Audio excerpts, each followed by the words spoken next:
Usiogope. Mazingira unayoyapitia yanaweza kukutia hofu. Wakati mwingine ukiangalia bili unazotakiwa kulipa, waweza ukapata wasiwasi. Mwingine ukaanza kuogopa, ukaanza kujiuliza, nitapata wapi fedha hii? Nitapata wapi fedha hii ili niweze kulipa bili hizi zinazonikabili? Wakati mwingine inaweza ikawa ni ada, mwingine ni kodi, wakati mwingine ni maisha tu. Kahangaika, ukaogopa, ukapata wasiwasi. Lakini neno la Mungu ambalo analileta kwetu asubuhi ya leo, anasema usiogope na usijisumbue kwa neno lolote, bali katika kila neno kwa kusali na kushukuru. Bwana Yesu asifiwe sana. Na haja zako zijulikane.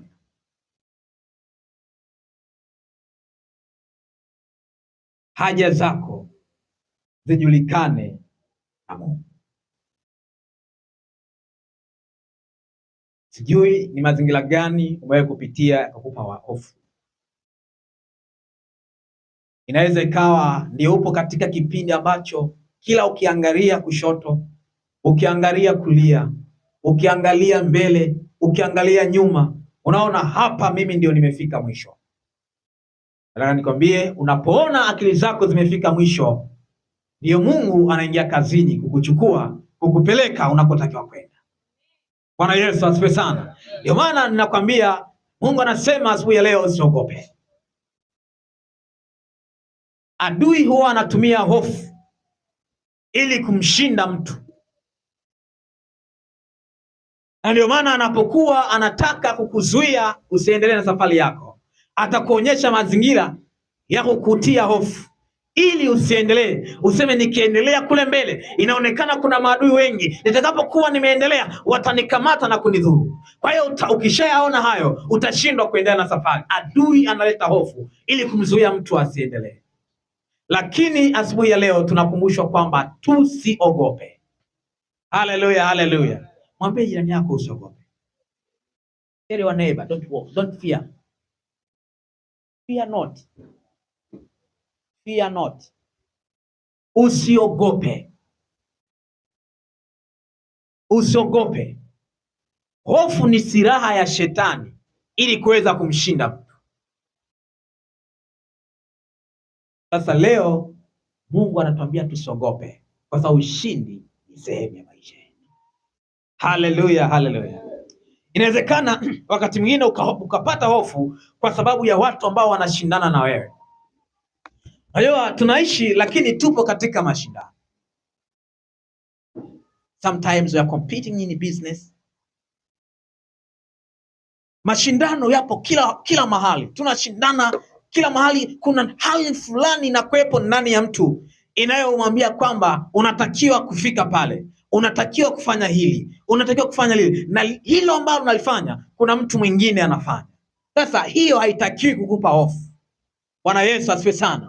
Kwa sababu Mungu anasema usiogope na usijisumbue kwa neno lolote. Ukiona kuna mazingira ambayo yanakupa wasiwasi na hofu, kitu ambacho unataka kufanya, kitu ambacho Paulo anaelekeza, anasema yakitokea mazingira kama hayo, nenda mbele za Bwana kwa sala na shukrani. Mwambie Bwana, jambo hili liko mbele yangu, mimi ninaweza nikapata hofu na mashaka, lakini najua wewe unaweza kufanya zaidi ya hivi naona.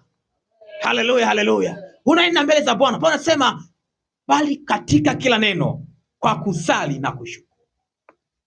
Bwana Yesu asifiwe sana. Mara nyingi huwa tunafundishana na kufundishwa kwamba usiwe na mawazo, acha mawazo, acha stress. Na mawazo ni mabaya, yatakuletea vidonda vya tumbo, yatakuletea mambo kadha wa kadha. Lakini ukifuatilia katika maisha ya kawaida, hakuna mtu ambaye hawazi. Hawezi kuishi bila mawazo.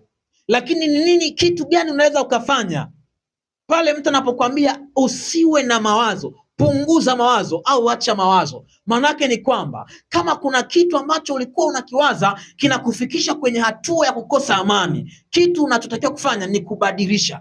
Badala ya kukiwaza kile, waza kitu kingine ambacho kinakuletea furaha na amani. Ndio kitu ambacho unaweza kukifanya, lakini kwamba mtu anaweza kukaa bila mawazo, hicho kitu hakiwezekani. Bwana Yesu asifiwe sana. Lakini unaweza kukaa bila mawazo ya kukupelekea kukosa amani. Kama ulikuwa unawaza jambo linalokuletea hofu, unaacha kuliwaza hilo, unawaza lingine ambalo linakuletea ushindi. Bwana Yesu asifiwe sana. Haleluya, haleluya. Ndio maana Paulo anasema kwamba bali katika kila neno kwa kusali na kushukuru, kwamba badala ya kujisumbua, badala ya kuwekeza katika kujisumbua na kujiletea hofu na wasiwasi, Paulo anaelekeza badala ya kufanya hivyo, nenda mbele za Bwana kwa sala. Ukifika wakati ambao wewe unasikia hofu na mashaka, Paulo anaelekeza piga magoti, nenda mbele za Bwana, mwambie Bwana, nipo mahali hapa, mbele yangu naona mlima, lakini wewe unaweza kunichukua na kunipeleka kule ninakoelekea. Bwana Yesu asifiwe sana. Haleluya. Hicho kitu ambacho Paulo anaelekeza, bali katika kila neno kusali na kushukuru. Haleluya. Sasa angalia kitabu cha Warumi sura ile ya 8 mstari ule wa 31, tuanze pale kusoma. Kitabu cha Warumi sura ya 8 mstari ule wa 31, tusome mpaka ule mstari wa 33. Paulo anawaandikia Warumi, anasema basi tuseme nini juu ya hayo? Mungu akiwa upande wetu, ni nani aliye juu yetu? Yeye asiyemwachilia mwana wake mwenyewe, bali alimtoa kwa ajili yetu sisi sote, atakosaje kutukirimia na mambo yote pamoja naye? Ni nani atakaye washtaki wateule wa Mungu? Mungu ndiye mwenye kuwahesabia haki. Ni nani atakaye washitaki wateule wa Mungu? Mungu ndiye mwenye kuwahesabia haki. Paulo anazungumza katika kitabu hiki cha Warumi, anasema basi tuseme nini juu ya hayo? Mungu akiwa upande wetu, ni nani aliye juu yetu? Wakati mwingine ukigundua kwamba kuna mtu fulani asiye sawasawa, yuko anakuotea, unaweza ukapata wasiwasi. Lakini Paulo anazungumza tu, anasema tuseme nini juu ya mambo makubwa sana ambayo Mungu ameyafanya kwa ajili yetu. Tuseme nini juu ya mambo hayo? Mungu akiwa upande wetu, ni nani aliye juu yetu? Nani anaweza akasimama kinyume na sisi ikiwa Mungu amesimama upande wetu? Kitabu kile cha Zaburi sura ya 118, tuangalie na ule mstari wa 6. Tuangalie maneno ya Daudi, na yeye anasemaje? Anasema Bwana yuko upande wangu, sitaogopa, mwanadamu atanitenda nini? Ukiendelea mstari wa 7 anasema Bwana yuko upande wangu, msaidizi wangu, kwa hiyo nitawaona wanaonichukia wameshindwa. Haleluya. Daudi anazungumza.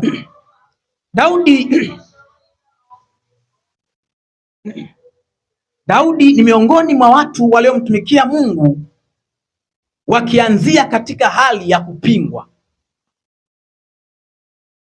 Na Daudi, kutokana na uwezo aliokuwa nao na vile Mungu alivyokuwa amempa neema kubwa, Daudi alikuwa na maadui wengi. Na hii ndiyo kanuni. Ukiona umeinuliwa sana, ujue pia utakuwa na wapinzani wengi. Haleluya. Ukiona umeinuliwa sana, ujue pia utakuwa na watu wengi ambao wanakupiga vita. Ni kama vile ambavyo ikiwapo miti miwili, mti mmoja ukawa na matunda, mti mwingine ukawa hauna matunda, watu hawatahangaika na huu mti ambao hauna matunda. Huwa ninaona pia napopita watoto hawa, wakati ule maembe yakianza kuonyesha dalili ya kukomaa, watoto wanahangaika sana ile miti ya maembe, wanarusha mawe mengi sana juu. lakini kuna baadhi ya miti hawaigusi kabisa. Kwa nini? Kwa sababu hakuna kitu wanachokitaka pale. Sasa Daudi alikuwa na watu wengi waliokuwa wanampiga vita, na mtu aliyeanza kufanya naye vita akimpinga kwa bidii kubwa alikuwa ni Sauli. Kwa hiyo anapozungumza maneno haya kwamba Mungu yuko upande wangu, Daudi alikuwa anajua anachokisema. Bwana Yesu asifiwe sana, kwa sababu alikuwa amewahi experience hali ya kupingwa na kupigwa vita sana, kutafutwa kwa nia ya kuuliwa kabisa, lakini anasema Mungu akiwa upande wangu, wewe Bwana uko upande wangu, sitaogopa. Bwana Yesu asifiwe sana. Wewe Mungu uko upande wangu, sitaogopa. Usiogope, Mungu yuko upande wako, usiogope.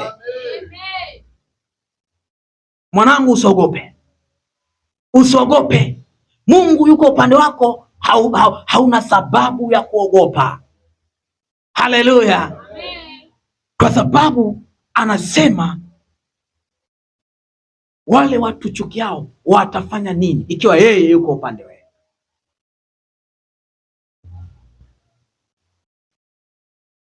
Usiogope. Sasa Paulo katika Walumi anasema basi tuseme nini juu ya hayo? Manake ni kwamba Mungu amekwisha kukamilisha kila kitu tunachokihitaji ili tukae kwa amani. Ili Mungu aonekane katika maisha yetu, alikwisha kukamilisha kila kitu. Ukisoma pale juu kidogo, anasema kwamba kadhalika Roho naye hutusaidia udhaifu wetu, kwa maana sisi hatujui kuomba inavyostahili, katika ile Warumi sura 8 mstari 26. Kwa hiyo Mungu amefanya kila kitu ili sisi tukae kwa amani. Maana hata ikifika kwenye pointi ya kwamba sisi wakati mwingine hatuwezi kuomba sawasawa, anasema kwamba Roho naye hutusaidia katika udhaifu wetu, maana hatujui kuomba sawasawa. Bwana Yesu asifiwe sana. Maana kule Paulo wakati anaandikia wa Filipi ameambia kwamba msijisumbue katika neno lolote, bali katika kila jambo kwa kusali na kushukuru. Bwana Yesu asifiwe sana. Na huku Paulo anasema kwamba kadhalika Roho naye hutusaidia katika udhaifu wetu, kwa sababu hatujui kuomba sasa. Kwa hapa chini ndio anasema kwamba basi tuseme nini juu ya hayo? Bwana Yesu asifiwe sana. Tuseme nini juu ya hayo? Ikiwa kwa habari ya kuomba, sisi tunaweza tukawa hatujui kuomba sawasawa, na Roho Mtakatifu yuko pale ili atusaidie kuomba. Sasa tuseme nini juu ya hayo? Hatuna sababu yoyote ya kuogopa. Maana Paulo amefundisha vizuri. Amesema no, msijisumbue kwa neno lolote, bali kwa kila neno kwa kusali na kushukuru. Ndio Paulo amefundisha.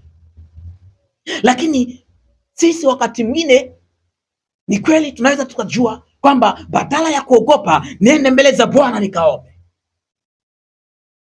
Lakini wakati unaenda kuomba, to replace your worries, unaweza ukaenda halafu ukashindwa kuomba sawa sawa. Sasa hapa Paulo anasema kadhalika Roho naye hutusaidia katika udhaifu wetu. Sasa baada ya yote hayo kuya combine, ndio Paulo anakuja sasa nawaambia Warumi, anasema tuseme nini sasa juu ya hayo? Tuseme nini juu ya hayo? Tuseme nini juu ya hayo? Ikiwa tayari kila kitu kimekamilika, tuseme nini juu ya hayo? Useme nini juu ya hayo ikiwa kila kitu Bwana ameikamilisha, ili wewe uwe na amani, ili wewe ufanikiwe kwenye kile unachokitaka, ili wewe umuone Mungu katika maisha yako. Tuseme nini juu ya hayo? We have no reason to worry. Bwana Yesu asifiwe sana. Haleluya, haleluya. Anasema ni nani atakaye washtaki wateule wa Mungu?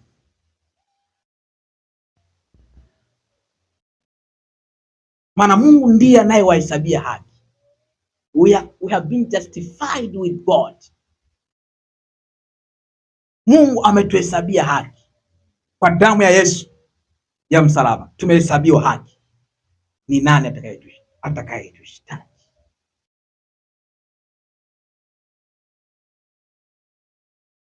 Ni nani atakayekushtaki mtu wa Mungu ikiwa Bwana amekuhesabia haki? ikiwa umehesabiwa haki kwa njia ya Kristo Yesu mwanawe, ni nani atakayekushtaki? Nataka tuangalie mambo mawili, kwa nini hutakiwi kuogopa. Mambo mawili, kwa nini hutakiwi kuogopa. Jambo la kwanza, kwa nini usiogope? Jambo la kwanza, kwa nini usiogope, ni kwamba yale unayoyahitaji ni madogo kuliko yale ambayo Mungu amekwisha kukutendea. Hii ni sababu ya kwanza kwa nini usiogope. Usiogope kwa sababu yale unayoyahitaji ambayo mara zote ndiyo yanayoleta hofu katika maisha ya watu ni madogo sana kuliko yale ambayo Bwana amekwisha kutenda kwa ajili yako. Nataka nikupitishe kwanza kwenye yale mambo ya kawaida, halafu nikulete kwenye yale mambo ya kiroho.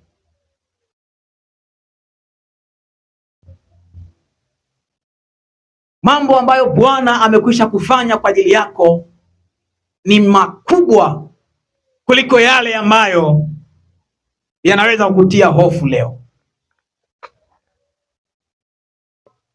Amen. Naomba mnitazame watu wa Mungu. Kumbuka wakati ule ulipokuwa mtoto mchanga, ulikuwa huwezi kufanya chochote kwa ajili yako. Hukuweza kufanya chochote kwa ajili yako mwenyewe,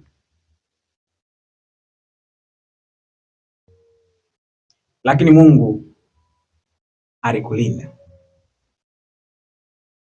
Ulikuwa unalazwa kitandani, ungeweza kuanguka ukapasuka kichwa,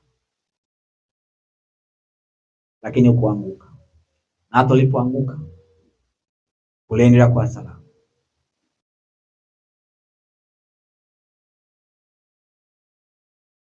Fikiria kuhusu safari ambazo umezifanya. Fikiria tu kwa habari ya safari ulizofanya. Umesafiri miles and miles,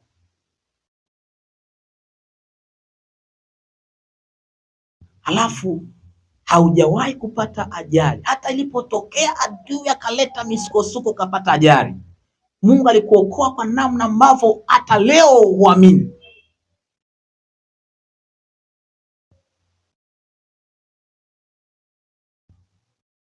Ndugu yangu, nakumbuka siku natoka Kisota.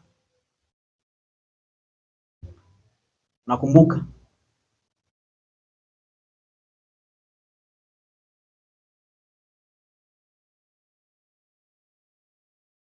ajali nyingi.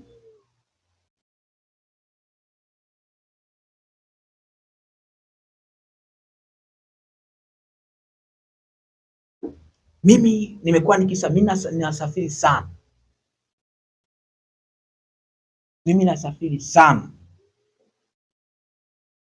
Na sometimes nikiwa kwenye basi unakuta ajali mbaya imetokea.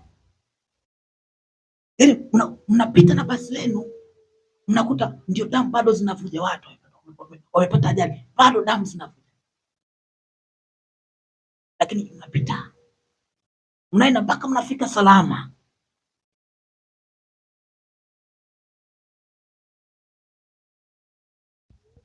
Hayo ni mambo ambayo Mungu anatutendea.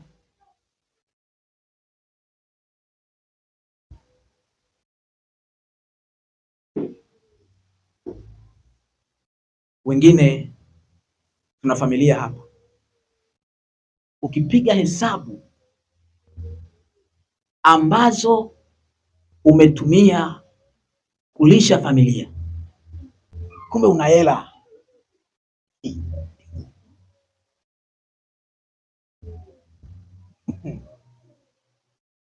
Hata ninyi ambao mna familia, pigeni hesabu. You cannot imagine. Unaweza kushangaa kumbe unatumia hela nyingi sana. Maana kumbe Mungu anakupa hela. Mungu anakupa hela. Sasa mambo yote ambayo yanaweza kukupa hofu leo, tayari Mungu amekwisha kukutendea.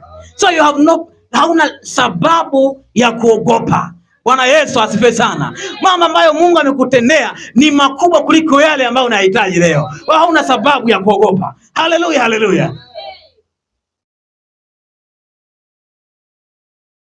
Lakini zaidi ya hayo, ukisoma kitabu kile cha Yohana Mtakatifu sura ya 3 na ule mstari wa 16, ukisoma pale Biblia inasema kwamba kwa maana jinsi Mungu aliupenda ulimwengu hata akamtoa mwanawe pekee, ili kila mwamini asipotee bali awe na uzima wa milele. Kwa maana Mungu hakumtoa mwana ulimwenguni ili ahukumu ulimwengu, bali ulimwengu uokolewe katika yeye. Bwana Yesu asifiwe sana. Sasa ukisoma na hapa katika Warumi sura ya 8 na ule mstari wa 32, anasema yeye asiyemwachilia mwana wake mwenyewe bali alimtoa kwa ajili yetu sisi sote, atakosaje kutukirimia mambo yote pamoja naye? Amefanya jambo kubwa ambalo hakuna mtu anaweza akafanya. To release his begotten son ilikuwa sio jambo la kawaida, lakini alimwachilia kwa ajili yako, kwa ajili yangu. Ni nini unachoweza kuwa unahitaji zaidi ya kile ambacho Mungu amefanya kumtoa mwanawe pekee ili sisi tuokolewe? Hakuna chochote kinachoweza kuwa kikubwa zaidi ya hicho.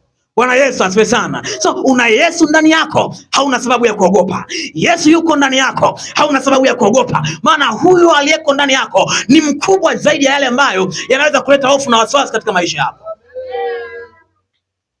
Bwana Yesu asifiwe sana. Paulo anazungumza, tuseme nini juu ya hayo? Tuseme nini juu ya hayo? Ikiwa Mungu amemwachilia Yesu,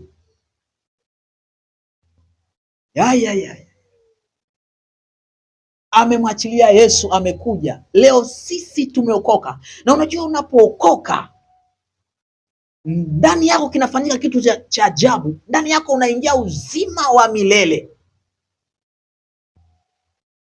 Hakuna kitu kikubwa zaidi ya hicho. Sasa kwa nini ukae na hofu, uwe mtu wa hofu na wasiwasi? Mambo ambayo tayari Mungu amefanya ni makubwa kuliko yale unayoyahitaji. Unaweza kuwa unahitaji mtoto. Kupata mtoto ni kitu kidogo kilinganisha na yale Mungu amefanya kwenye maisha yako. Unaweza kuwa unahitaji mtaji, ufanya biashara, milioni 2, milioni 3. Ni kitu kidogo kilinganisha na kitu Mungu amefanya kwenye maisha yako. Mimi Mungu aliponifundisha mambo haya, ninatembea bila wasiwasi. Ninachoamini ni kwamba yale ambayo bado sijawa nayo, wakati wake tu haujafika. Kwa hiyo siwezi kuwa na wasiwasi. Bwana Yesu asifiwe sana. Siwezi kuwa na wasiwasi kwa sababu ninajua kama kuna kitu ambacho sina leo, ni kwamba muda wake tu haujafika. Muda wake ukifika nitakuwa nacho. Sababu ya kwanza kwa nini usiogope, yale unayoyahitaji ni madogo kuliko yale ambayo Mungu tayari amefanya kwenye maisha. Sababu ya pili kwa nini usiogope, sababu ya pili kwa nini usiogope ni kwamba Roho Mtakatifu anakusaidia kuomba. So you have no reason to worry.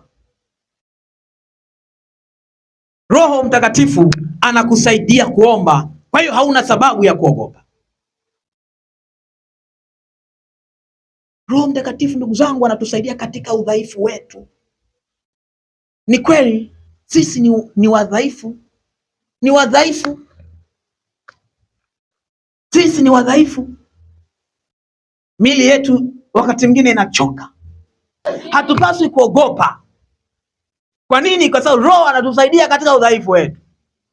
Bwana Yesu asifiwe sana. Isingekuwa hivyo, ndugu zangu, mimi ningekuwa na hofu isiyo ya kawaida kwa kipindi hiki kulingana na ratiba nilionayo. Sometimes nabanwa, nakosa hata muda wa kutulia. Na najua kama natakiwa nije hudumu mahali hapa kama hivi, and I must have something to say and to be sure that God has spoken with me about that. Na ili hayo yote yatokee, lazima niwe nimepata muda wa kukaa na Mungu. Sasa nilipaswa kuwa na hofu na wasiwasi, lakini siogopi kwa sababu ninajua Roho ananisaidia katika udhaifu wangu. Bwana Yesu asifiwe sana. Usiogope kwa sababu Roho Mtakatifu anakusaidia katika udhaifu wako. Bwana Yesu asifiwe sana. Unaweza kusoma pale kitabu cha Warumi sura ya 8 na ule mstari wa 26. Mao pale amezungumza, anasema kadhalika Roho naye hutusaidia udhaifu wetu, kwa maana hatujui kuomba jinsi itupasavyo, lakini Roho mwenyewe hutuombea kwa kuugua kusikoweza kutamkwa.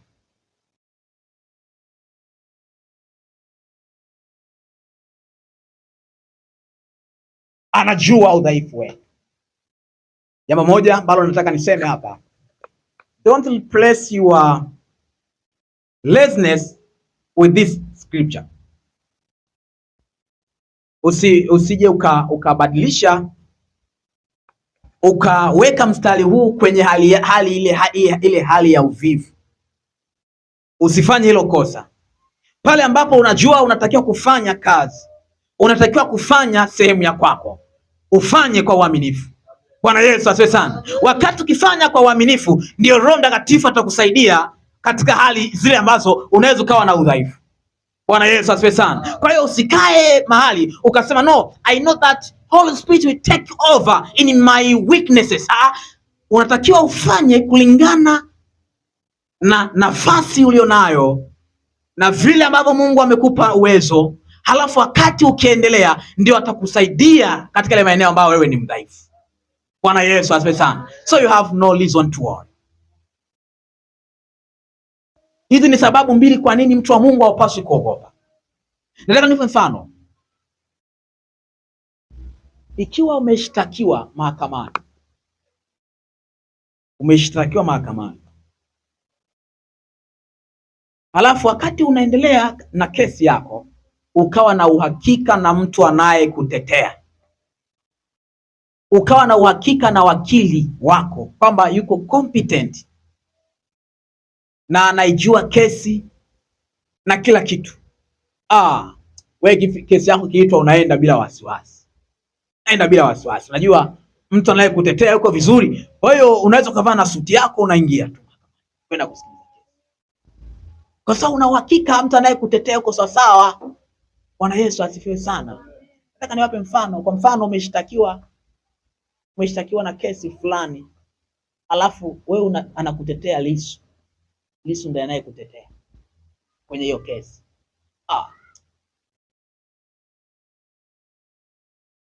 Hutakuwa na shida, hutakuwa na wasiwasi yoyote. Unajua kila kitu kitakuwa sawa, kwa sababu wakili anayekutetea yuko vizuri. Haleluya. Mambo mawili ambayo unatakiwa kuyahakikisha, alafu ni kuache mtu wa Mungu. Mambo mawili au matatu ya kuyahakikisha. Jambo la kwanza ambalo unatakiwa ulihakikishe sasa ili usiogope. Mambo ambayo unatakiwa uyahakikishe ili usiogope. Hakikisha nia yako ni njema siku zote. Hakikisha nia yako katika kila jambo, nia yako ni sawa, ni njema kabisa.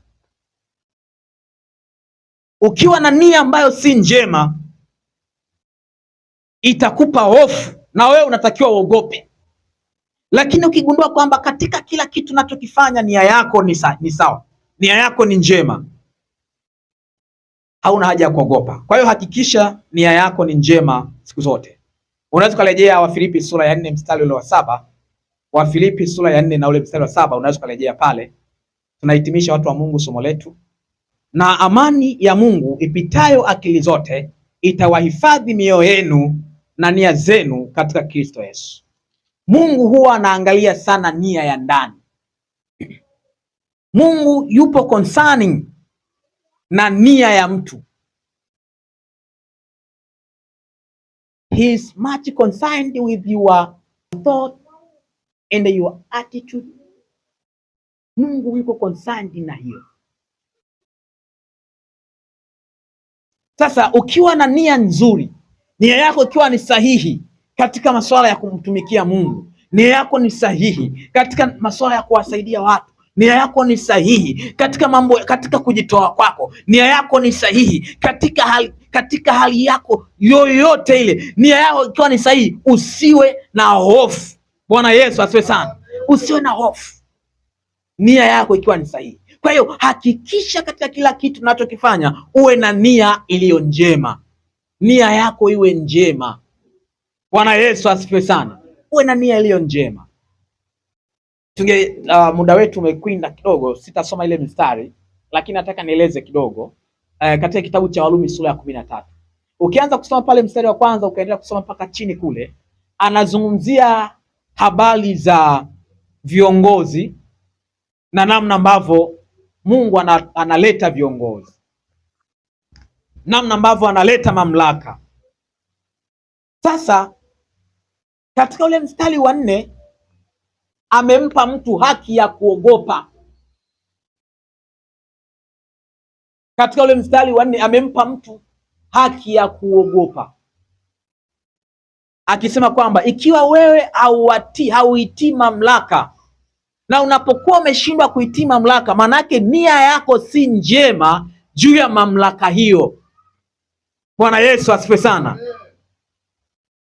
Manake nia yako si njema juu ya mamlaka hiyo. Sasa amesema kwamba kwa sababu hiyo you have to worry, kwamba uogope. Kwa hiyo kitu ambacho Mungu ametuhakikishia na ameturuhusu kuwa na hofu. Tumeruhusiwa kuwa na hofu katika mazingira ambayo sisi nia zetu ni mbaya. Halo? Tumeruhusiwa, I need to repeat this. Tumeruhusiwa kuwa na hofu na tumeruhusiwa kuogopa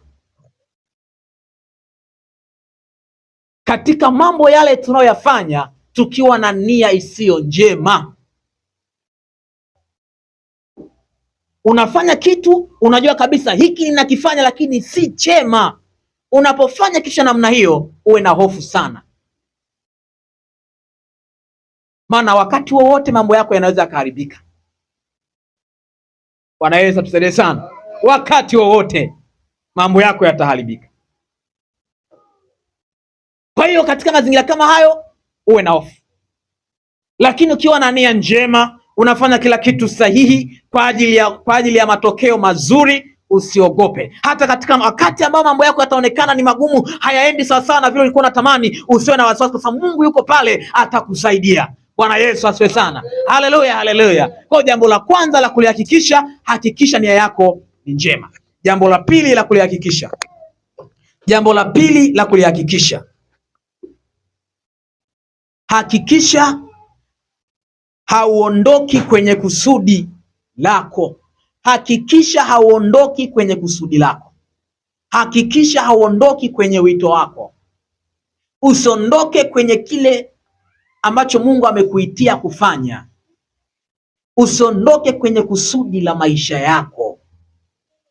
Usiache kufanya kile Mungu amekuitia kufanya. Bwana Yesu asifiwe sana. Nataka nikupe mfano sahihi sana au rahisi unaweza kusaidia kuelewa jambo hili, ya kwamba wakati wote utakapokuwa umeliacha kusudi, uwe na hofu. Uwe na hofu. Sasa Mungu alipomuumba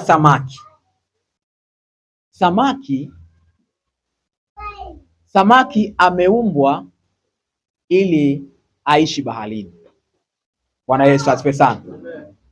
Samaki ameumbwa ili aishi baharini, na wakati wote samaki atakapokuwa baharini hana hofu, hana wasiwasi juu ya maisha yake. Lakini wakati ambao samaki ataondoka baharini, ukimchukua samaki na kumweka nchi kavu, wasiwasi wake ataanza kuwa na wasiwasi. Ndio utamkuta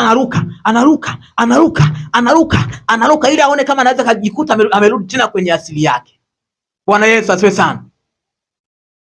Wengine hamjawahi kuona watu wanaovua? Wale mliovua mnajua ukishamkamata samaki tukamtoa bahari, tukamtoa kwenye maji, pale utaanza kuona atacheza kila aina ya staili, maanake tayari maisha yake yameingia wasiwasi, ameondoka katika asili yake. Bwana Yesu asifiwe sana. Kwa hiyo hata wewe wakati utakapokuwa umeacha kutumikia kusudi lako, umeacha kutembea kwenye kusudi lako, hiyo itakuletea hofu na wasiwasi, na hapo unaruhusiwa kuogopa. Bwana Yesu asifiwe sana. Haleluya, watu wa Mungu. Kwa hiyo ili usiogope, usiondoke kwenye kusudi la wito wako, ili hofu isitawale kwenye maisha yako, usiondoke kwenye wito wako. Jambo la mwisho la kulihakikisha,